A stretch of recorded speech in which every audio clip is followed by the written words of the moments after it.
என் பெயர் நிமிதா.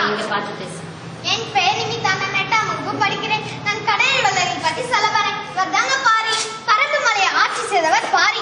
ஒரு நாள் காட்டுக்கு சென்ற போது முல்லைக்கொடி தரையில் படர்ந்திருப்பதை கண்டு அவருடைய தேரை நிறுத்திவிட்டா கூட படர விட்டு நடந்தே சென்றவர் பாரி.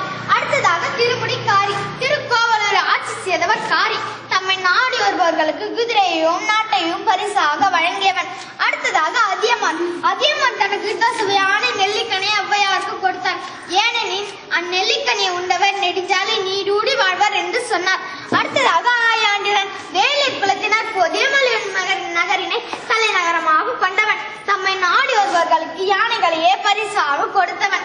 அடுத்ததாக நல்லி. கண்டர கோப்பெருங்கிள்ளை. தம்மை நாடி வரும் இரவர்களுக்கும் நண்பர்களுக்கும் இல்லறம் நடத்த வேண்டும். பொருள், உணவு, தானியம், உடை ஆகியவற்றை கொடுத்து உதவியது நல்லி. அடுத்ததாக ஓரி. பாலர், கூத்தர், கலைவழவர்களுக்கு நாடு கொடுத்து உதவியது ஓரி.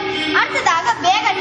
ஆவியர் குடிபிறந்த போது நீயனூர் நகரினை அரசாட்சி செய்தவன் பேகன். காரணிகளை கண்டு கழிந்த அடைமை குளிரால் நடுங்கியதென கருதி தான் கூட்டிருந்த உயிரியை பட்டாடே அம்மாயிலுக்கு போதை செய்தவன் பேகன். என்ன கடைவர்கள் பற்றி கேள்விப்பட்டிருக்கிறீர்களா?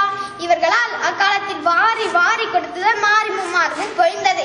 ஆனால் இன்றோ கொடலுக்கு வள்ளலும் இல்லை, மழையும் இல்லை, மாறிவிட்டது. கல்விக்கு சேர்த்தொண்டே கடலுக்கு சேர்ந்துட்டேன் உணர்ந்து உங்களால் முடிந்தது கல்வி உங்கள் நன்றி.